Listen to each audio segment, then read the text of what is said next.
2, 2,5, ou 1,85. Já. Olá, gente. Eu sou Eric Madison e, juntamente com Gislaine Bagagi e Thalita Nascimento, iremos apresentar O Inimigo Invisível, a epidemia na Bahia no século XIX, de Onildo Reis. Primeiramente, tem duas versões sobre o cólera, sobre a epidemia que está ocorrendo na Bahia no século XIX. A versão da medicina e a versão da religião. Sendo que, entre 1855 e 1856, a medicina ela teve de combater uma doença que era praticamente desconhecida e que resistia a todo tipo de tratamento. Então, além dessa dificuldade que a medicina tinha, ela também tinha de lidar com a obstinação do governo, que era o poder soberano, e também com a desconfiança do povo, que às vezes deixava de acreditar na medicina para acreditar no poder preventivo de cura e da religião. Então, justamente por isso, a medicina teve grande dificuldade em combater a doença. E, puxando para o lado do contexto histórico, Dom Pedro II, ele tinha entrado no poder, ainda era o Brasil Império, então existia alguns homens livres, né, porque por conta da lei Eusébio de Queiroz, foi o fim do tráfico negreiro, mais ou menos nessa época. Só que também, ao mesmo tempo, a mão de obra escrava ainda era muito presente, era predominante. Então, assim, a doença atingiu principalmente as classes que viviam em condições insalubres. E esses escravos livres, escravos libertos, no caso, eles foram diretamente afetados por serem considerados uma classe, né, que estava ali à margem da sociedade. E assim, o cólera, ele foi tido uma leitura de um envenenamento miasmático, porque alguns médicos, eles faziam o entendimento, a leitura de que os indivíduos, eles se infectavam com fluidos ou gases do ar, que ficam presentes na atmosfera, que são os miasmas. John Snow, ele refutou essa tese miasmática e concluiu que a cólera era transmitida por água contaminada, por conta do contato com fezes de coléricos, né? Aí, quando usada para beber, essa água contaminava as pessoas. Então, Snow ele recomendava que não ocultasse da população o quanto a cólera era contagiosa. No entanto, as pessoas, elas tinham uma cultura do medo em cima, e as autoridades, inclusive a religião, né, predominante, a igreja, eles tentavam combater esse medo, colocando que esse medo ele favorecia a proliferação da doença, porque quanto mais as pessoas estivessem com medo, mais fácil elas seriam as vítimas da doença, do cólera.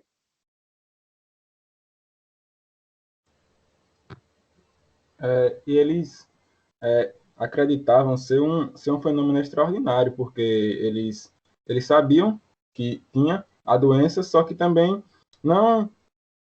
muitos discutiam sobre ser contagioso ou não, muitos acreditavam ser infeccioso, e aí tinha esse grande debate nos médicos aqui do Brasil, da Bahia também, e até de médicos da Inglaterra, porque, por exemplo, alguns passavam a acreditar no que os médicos ingleses falavam sobre o cólera na Bahia e não tinham meios para pesquisar sobre, ou até tinham, mas não chegavam a conclusões exatas sobre o que era o cólera. Então, por isso tinha esse medo de saber se ele era contagioso ou não.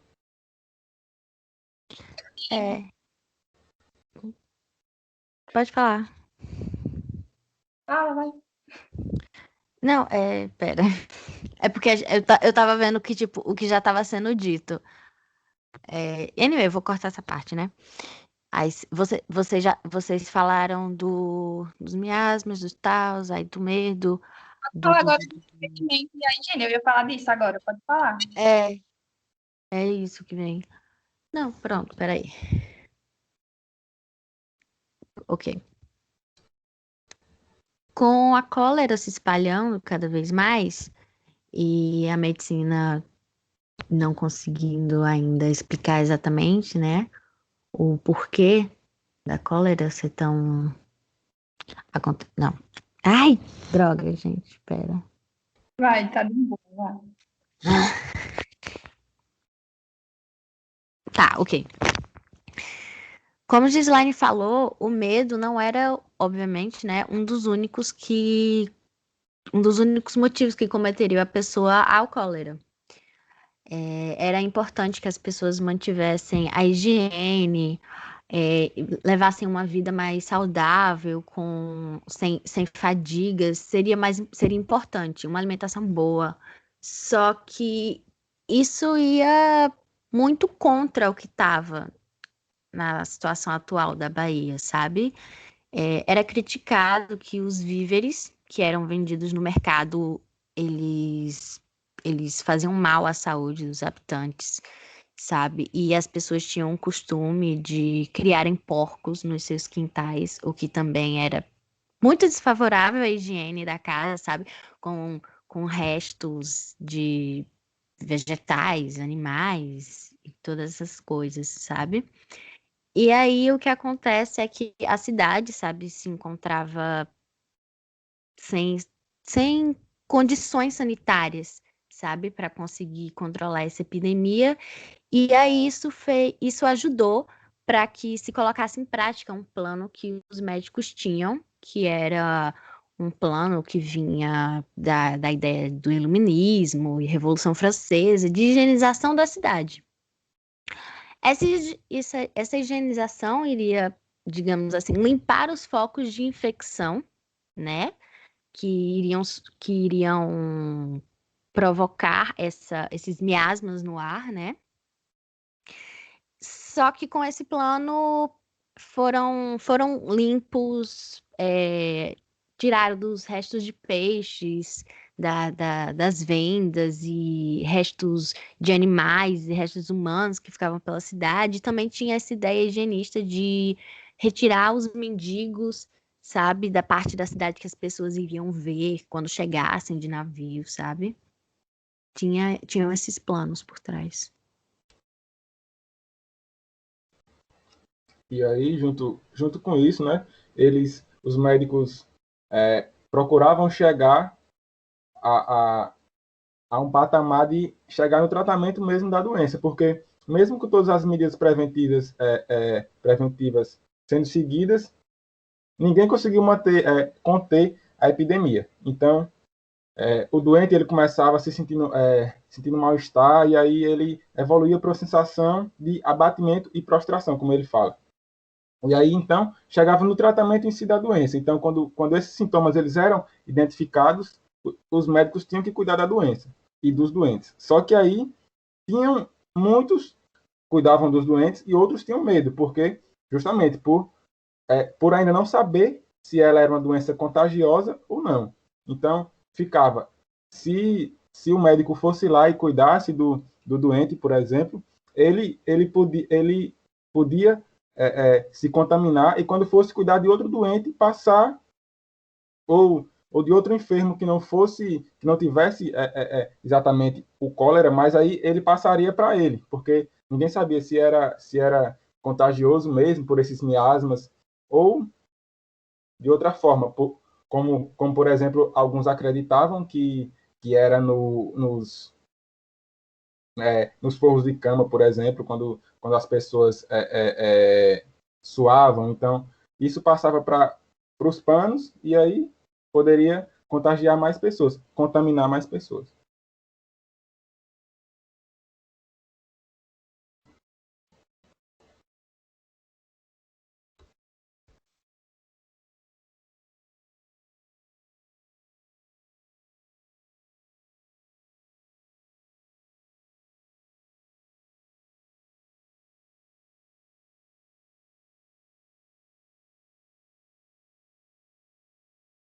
Vai falar, Gi? Então, nesse contexto, entra também a questão religiosa, que mais ou menos no início de agosto de 1855, o arcebispo da Bahia, o Dom Romualdo, ele... Sussurro. Chuchu, desculpa te interromper. É, é só porque a gente ainda não falou dos tratamentos. Ou você acha que não é que a gente pode pular essa parte? Falando tratamento, né? Ah? Ele estava falando tratamento. Não, mas tipo, é, Os remédios, é, ou acha que, anyway, sei lá. Eric não botou nada, não? Para mim que ele tava falando aí, ó. Tá bugada já. Meu Deus. Tá um bosta hoje, velho. É doido. Vamos lá, então. Falar do tratamento. Vai, Eric, falar de tratamento, vá. Termina aí.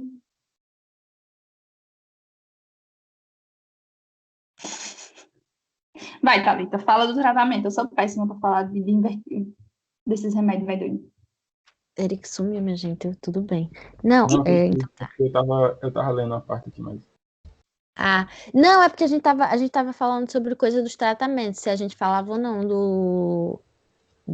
anyway, dos remédios. Sim, pode falar, que você manja. Ok. Tá.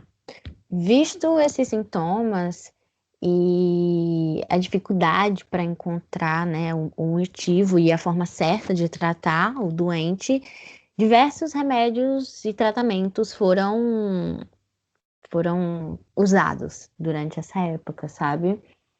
Entre um deles, a gente pode dizer os. Droga, cadê? Pera, eu vou achar. Óleo de rícino, sulfato de soda, na página 84.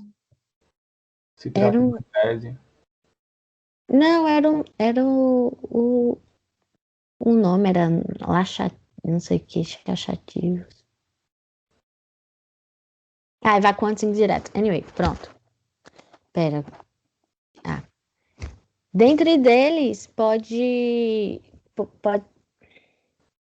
Dentre deles, o Dr. Francisco, segundo o texto, demonstrava ter um interesse pelos evacuantes indiretos. Porque, na concepção dele, como a cólera se tratava de um envenenamento por miasmas, sabe? Quando a pessoa vomitava, ou tinha diarreia, ou suava, ela estava limpando o organismo dela daquele envenenamento. Então, tipo assim, ele aconselhava esses remédios. Só que o que realmente acontecia? A cólera, já sendo uma doença que faz você vomitar e evacuar, te matando por desidratação, você tomando isso em conjunto, muitas vezes só piorava, sabe? E existiam diversos outros tratamentos com a sangria, com o ópio, que na verdade era mais um paliativo para as dores. As pessoas usavam óleo de rícino, raízes longas, cancela, raízes longas, não, só óleo de rícino.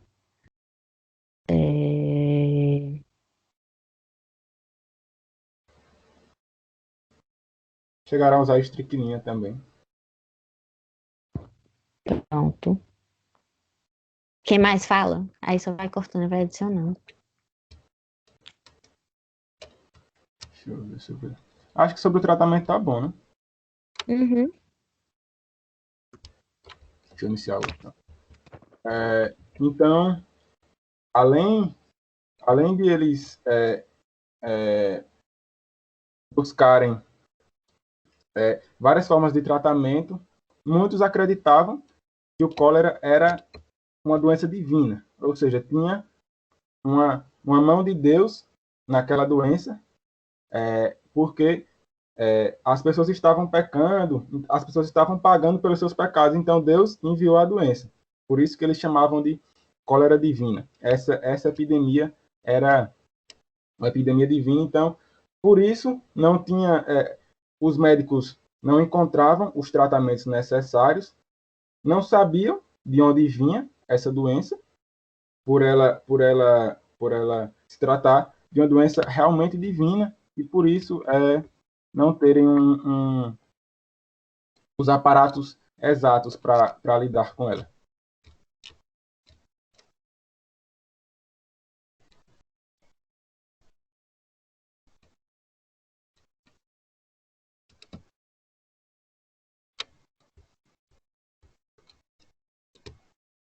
era colocado, né, por conta de a cólera ser divina, as pessoas elas precisavam se arrepender dos seus pecados, né, se expurgar dos seus pecados, para que tivesse a cura, a epidemia passasse, porque eles não estavam tão próximos de Deus e eles tinham que procurar Deus e se redimir de todos os seus pecados e erros.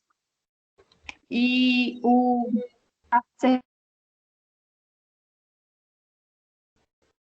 se coloca como uma figura religiosa bem presente nesse discurso. Ele também culpava a questão do... Gislaine, Oi. repete um pouco antes, porque a ligação tinha cortado. Volta um pouco. De quê? Parem que parta aí você também. Ai, meu Deus, espera. Quando você foi falar do cara lá do arcebispo, se eu não me engano, cortou quando você foi falar. Tá. Foi. E o arcebispo Dom Romualdo, ele se apresentava como uma figura religiosa bem importante nesse aspecto de defesa desse ponto de vista de que a cólera era divina, e ele colocava que os pecadores, inclusive, se apropriavam da própria igreja, né, do recinto, às vezes provocavam confusões e conflitos dentro do próprio recinto da igreja por questões eleitorais. Então, ele foi bem fiel a essa ideia e defensor desse ponto de vista, de que a cólera era divina. E ele também não se colocava contra a ciência da época. Assim, ele colocava ele dizia que a ciência médica era importante e que Deus tinha dado conhecimento para que os médicos eles trabalhassem pela cura da doença. Então, ao mesmo tempo, ele também propunha uma terapêutica espiritual, porque os médicos por si só não curariam, né? Obviamente, Deus, que realmente tem todo o poder para cuidar. É como se os médicos fossem ferramenta de Deus, mas você tinha que cuidar do espiritual também. Então, ele colocava que essa terapêutica espiritual era a busca pela moral e pela fé, porque esses eram os ingredientes fundamentais para combater a epidemia. Também ele colocava assim, que apesar de ser uma punição, de ser a mão de Deus pesando, como o Eric disse, Deus é bom. Então, se as pessoas se arrependessem dos seus pecados, ele iria suspender esse castigo. E aí, para que as pessoas fossem pagar por esses pecados, elas saíam em grandes procissões.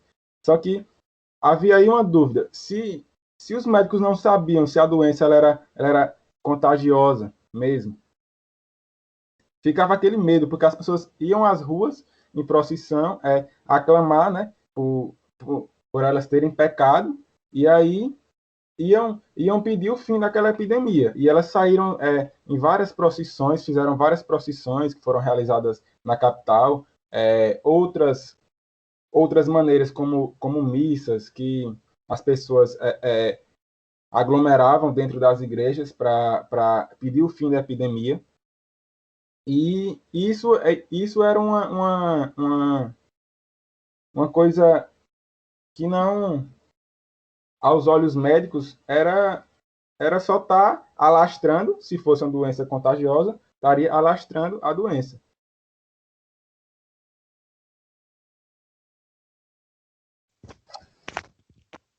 Isso contradiz bastante com até mesmo algo que acontecia, que era assim, a comissão de higiene, ela pedia para que os proprietários de barcos que estivessem, que pudessem estar contagiados, que pudessem, eita, pera, Contaminado. isso, meu Deus. Eles pediam para que os proprietários dos barcos que pudessem estar contaminados com a cólera ficassem de quarentena, mas eles também não diziam que o cólera era contagioso, exatamente por esse medo que também já foi dito. Só que toda essa religiosidade por trás do cólera também tem um movimento que os bispos brasileiros, desde 1830, estavam querendo fazer no Brasil, que era uma reforma denominada como romanização, porque eles acreditavam que o catolicismo no Brasil deveria seguir o modelo romano, que o povo iria frequentar os sacramentos e obedecer Falei, às autoridades eclesiásticas. Oi, cortou. Cortou de onde? quando você estava falando do modelo que eles queriam colocar na igreja. Ah, ok. Mas cortou só porque eu tô ouvindo aqui. Ah, então, Ok. É, tá, ok. Pegou a palavra romanização? pra mim não Aqui, cortou nada, não. Aqui cortou só. Pô, aqui pegou tudo. Ah, ok, então. Rebobina. É, os bispos brasileiros tinham iniciado um movimento de reforma, que seria conhecido como romanização, em 1830, que transformaria o catolicismo brasileiro à imagem do catolicismo romano, em que as pessoas frequentam os sacramentos e respondem às autoridades eclesiásticas, porque eles acreditavam que o catolicismo aqui era, sabe, um erro do que deveria ser, sabe? Porque as pessoas iam para os sacramentos e. Porque as pessoas iam para as igrejas, faziam os sacramentos, mas mas isso era ligado a práticas acessórias a cultos de santos, sabe? Os santos eram muito fortes, principalmente na Bahia. E aí esse caráter era uma das coisas que a romanização queria mudar, sabe?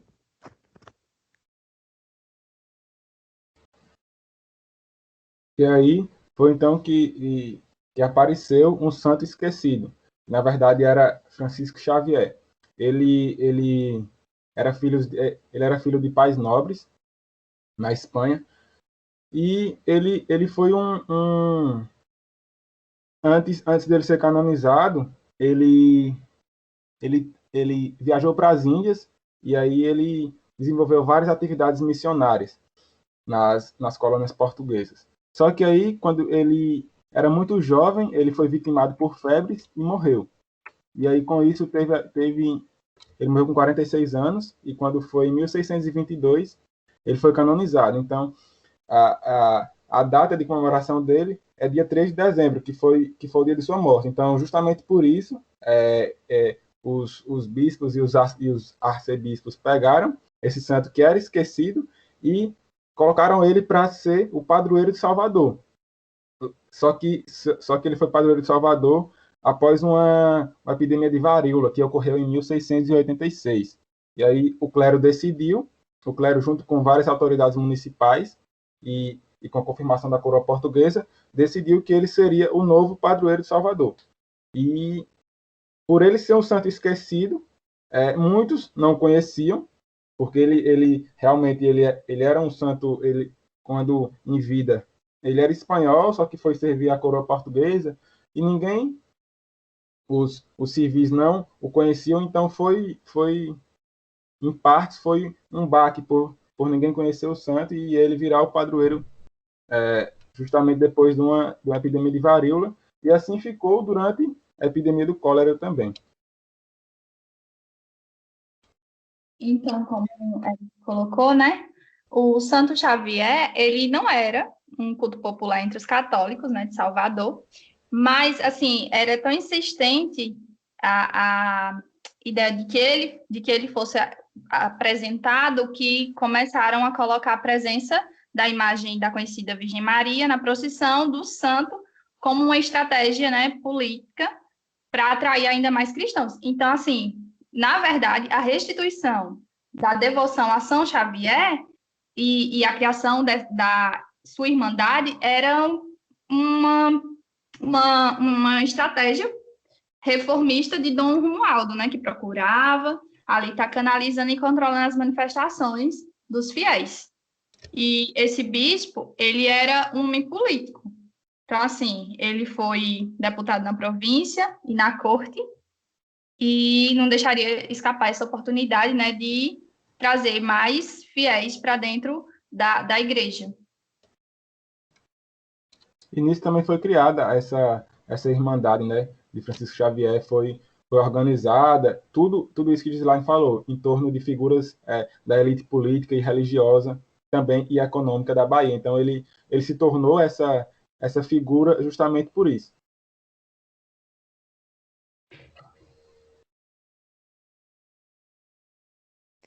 Agora, um outro santo que também foi muito aclamado, né, durante a epidemia de cólera foi São Roque.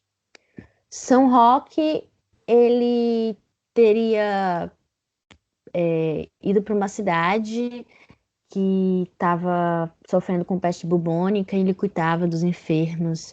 Aí ele pegou a doença, foi expulso da cidade, sobreviveu à doença sendo alimentado por um cachorro. Só que depois de curado, pensaram que ele fosse um espião, ele foi preso e onde ele morreu. E, né, a história dele acabou aí. Só que como ele se tornou um santo, as pessoas viam a imagem dele com similaridade, de que como ele tinha se contagiado da peste e tinha se curado, enquanto estava cuidando, né, dos doentes, as pessoas viam na imagem dele uma forma de que elas não pegariam a epidemia, não pegariam a cólera, elas se livrariam dessa doença, sabe? E diversos outros santos também, a imagem deles foram colocadas nos centros das igrejas para as pessoas tocarem no santo, para elas se sentirem agraciadas com a realização de seus desejos, sabe? Com a proteção que os santos lhe davam. Até isso, né? Como Thalita falou, como que o cólera era uma ideia de ser um castigo divino, as pessoas acreditavam que os santos eles poderiam evitar ou curar os doentes. Então, justamente por isso, colocavam os santos lá no centro das igrejas e as pessoas iam lá, tocavam nos santos e tocavam em você e tocavam nelas de volta para meio que pedir a cura daquela doença, daquele local que está doendo e tal. Então, e essa ideia de ser castigo divino, né, como você bem colocou, Eric, e a crença de que os santos iriam curar, provocou também, assim, preocupação entre os médicos, porque o doutor, até Rodrigues Seixas, ele afirmava que acreditar nisso é um fanatismo, era superstição, e que eles eram responsáveis a crença, né, nos santos eram responsáveis por apressar até a morte dos doentes, porque, segundo ele, era preciso que os médicos fizessem as famílias sentirem, aí eu vou até fazer uma citação direta do texto, as funestas consequências dos rústicos caprichos e levasse o ânimo do povo à convicção de um erro tão danoso. Então, assim, eles queriam abrir os olhos da população, afirmando que essa crença de que os santos iriam os curar, na verdade, estava provocando o aceleramento das mortes por essa doença.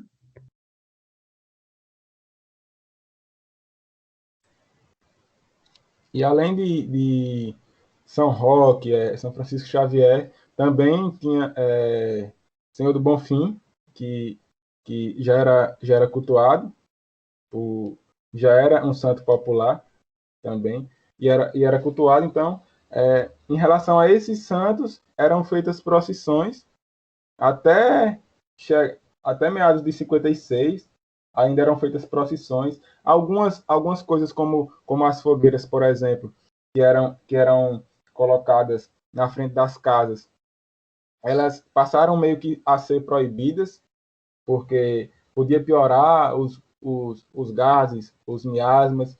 Só que aí as pessoas acreditavam que, por elas não poderem acender as fogueiras, era justamente a doença ser um castigo divino, porque ali, durante os períodos festivos, as pessoas tinham o costume de acender as fogueiras nas portas das suas casas. Então, por elas não poderem acender as fogueiras nesse período, elas acreditavam também que isso seria um castigo divino juntamente com o cólera, juntamente com a doença.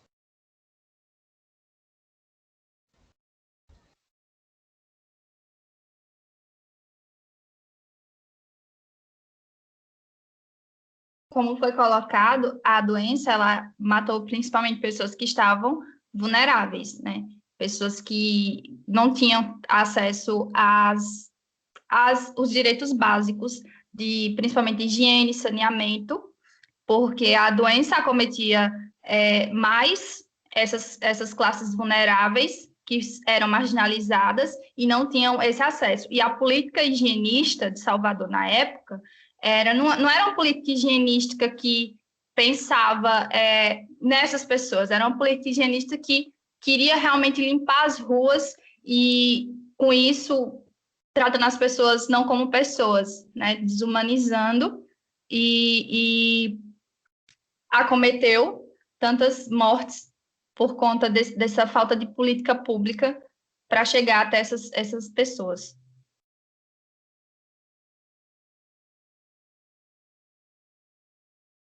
Gente, eu acho que já tá ótimo. Quem é que quer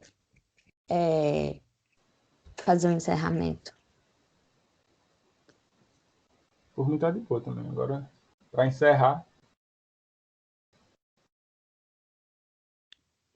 Gislaine, quer encerrar?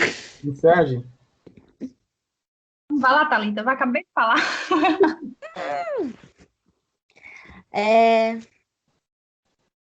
Sim, pera ainda. A gente não fez nenhuma coisa dos cenários, não foi? Tipo, atual com uma menção. Porque a gente poderia falar que o Newton fez. Tipo, falar que realmente as coisas estão se repetindo, só que hoje a gente tem Em uma medicina. proporções diferentes. Sim. Oi? Uhum. Falar em proporções diferentes e que aí a gente já está muito avançado em relação à época que teve o cólera. Justamente. Pronto, era que fala isso. Por estarmos num momento de pandemia, a gente pode até assimilar a esse momento vivido na Bahia e também em outros estados do Brasil, no século XIX, que foi a epidemia do cólera. Só que ali foi em proporções menores, porque foi uma epidemia, não foi uma pandemia. E também, se formos comparar, hoje nós temos todo o aparato tecnológico que naquela época não tinha. Nós temos o acesso à vacina, que naquela época não tinha. Foram desenvolvidas várias vacinas em tempo recorde, que se fosse no momento daquele era totalmente impossível de desenvolver. Então, se formos fazer essa comparação, que seja deste ângulo, vendo que naquele tempo as pessoas não conheciam, os médicos não conheciam e também não tinham o aparato para lidar com a doença.